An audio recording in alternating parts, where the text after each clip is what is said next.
Our dad was many things to many people. Some, he was a roofer. To some, he was a businessman.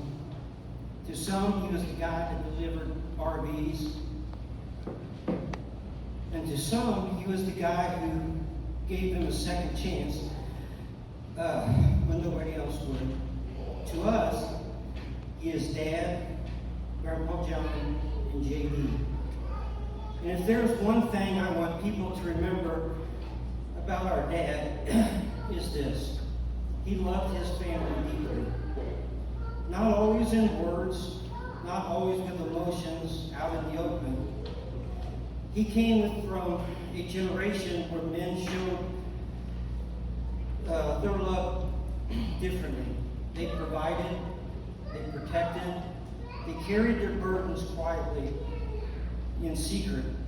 But make no mistake, Dad loved his people. He loved Mom dearly. He loved his children, his grandchildren, and his great-grandchildren without measure.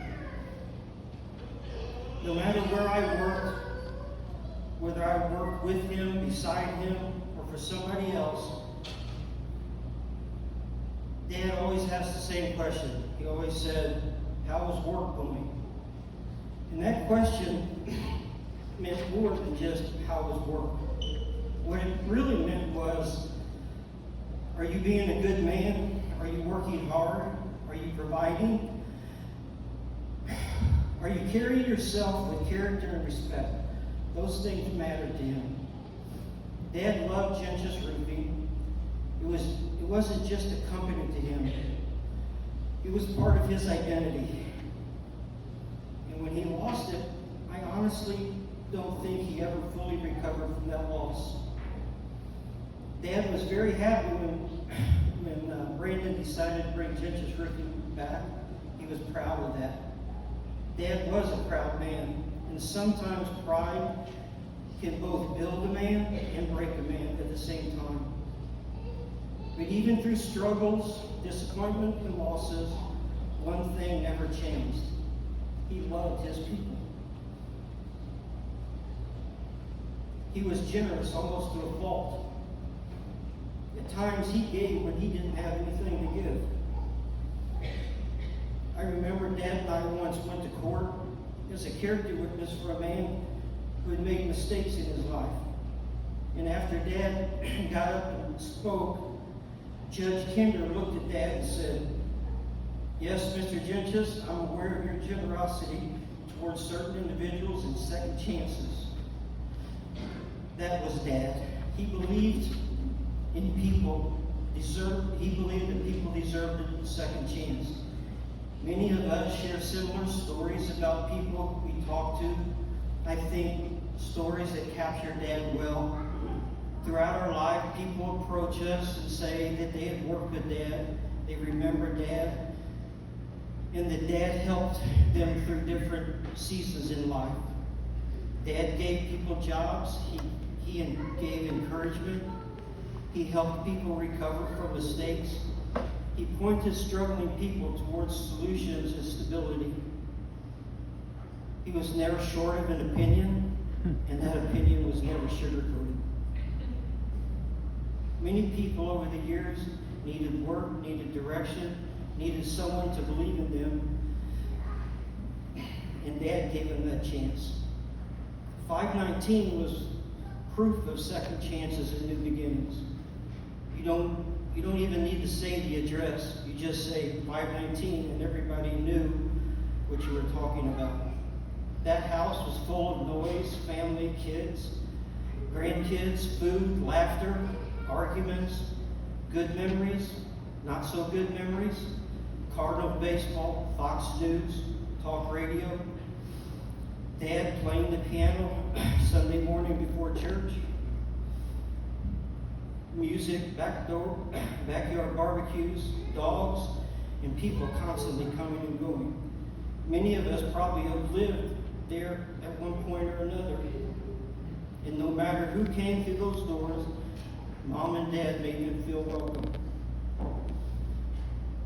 Janice says, It's Dad's kindness, humility, faith, and love that define him.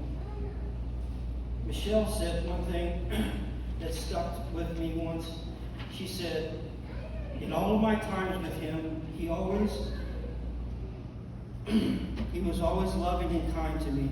He never made me feel like I was in the way or unwanted. He always seemed interested in what I had to say, interested in how I was doing and how the kids were doing, unless the Cardinals were playing, of course. that was Dad. The grandkids saw the same side of him. Michaela remembers Grandpa standing at the grill. Grandma was in the kitchen. Julie says, long before barbecue pitmasters was a thing, that man could barbecue like no one else. And he probably taught one of us, or some of us, a thing or two about grilling. Some of us remember his pork steaks, helping Mom with the beef, or teaching us how to make chili. We all have a memory of food and him showing up. Grandpa John was very proud of his grandchildren's music abilities. Michaela remembers Grandpa telling her how proud he was after the 50th wedding anniversary. The grandkids put on a talent show kind of a thing, and he loved that. She also remembers something else a few of the grandchildren said. Grandpa's hair was so soft. They also remember this. He showed up. He came to their choir and music concerts, cheerleading and all the sporting events, grandparents' activities. Anything involving grandkids, he was there. And somehow every grandkid could speak the same thing. Emily was probably his favorite. Jerry says Dad is a servant's life, led a servant's life. As a servant of God, as a son, a husband, a father, and a mentor, and a friend. And because of that, people trusted him. Dad loved to laugh. He loved having people over instead of going somewhere else. He loved Germany, castles, traveling, driving Bo around JD Drive. He loved bird hunting, fishing, playing golf, most importantly, instructing the grandkids on proper golf posture and swing.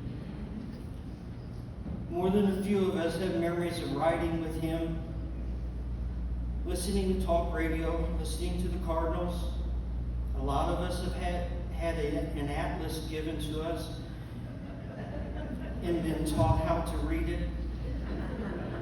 What a mile marker was. On one of those cross-country trips, taking 9 states to get to Florida. Many of us enjoy having breakfast with him at Dudley's. Number 2. Jody loved weddings and anniversaries. Anywhere that there was music and dancing, she remembers how he used to twirl the girls, and command the dance floor. She remembers Dad teaching her that time was a gift. Who you spend it with and how you spend it speaks volumes of who you are. Dad loved telling stories of his youth, about his soapbox derby cars, about his paper route with his dog Shorty running beside him while hustling and selling papers to state workers and factory shifts. He loved talking about his teenage years, running around with his car club, the Roadrunners, and putting his car on a rake and racing. And he loved telling stories about how he crossed the Osage River to pick up Mom, because he was the only one that had the 50 cents to pay the toll. He loved his people.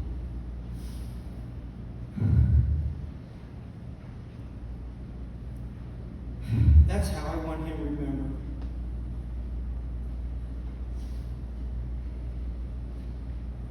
not as a perfect man, but as a man who loved deeply, carried his burdens,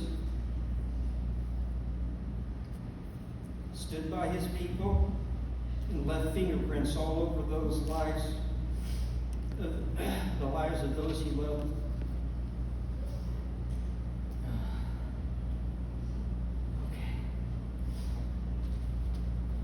Alzheimer's and dementia took our dad from us piece by piece. It was the long goodbye. It wasn't a sudden loss. It was a slow erasing.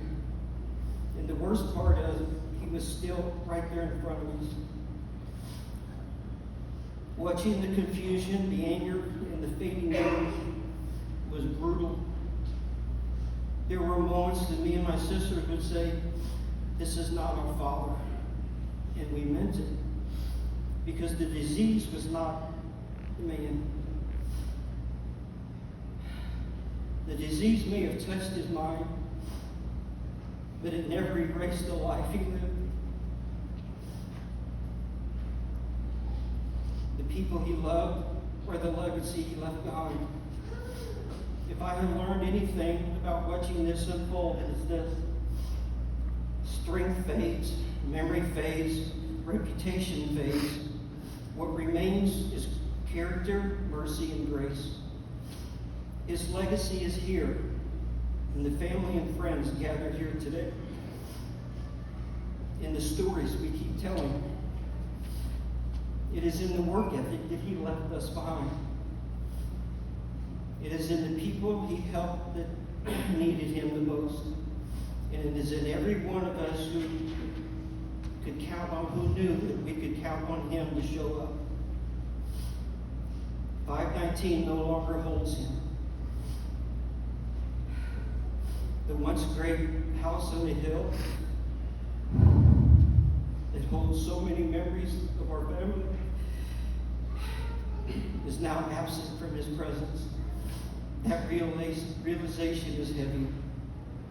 But our memories of him live with us. Dad, Grandpa John, J.D., whoever you knew him as, fought the hard battle at the end. But that is not how I will remember him. I will not remember the battle. I will remember the man before the disease. The husband, the father, the grandfather, the roofer, the traveler, the storyteller. And most of all, I will remember the man who loved his people deeply. A man whose family will carry pieces of him long after he's gone. And in the end, maybe that's what a good father really is. Until we meet again, I love you, Dad.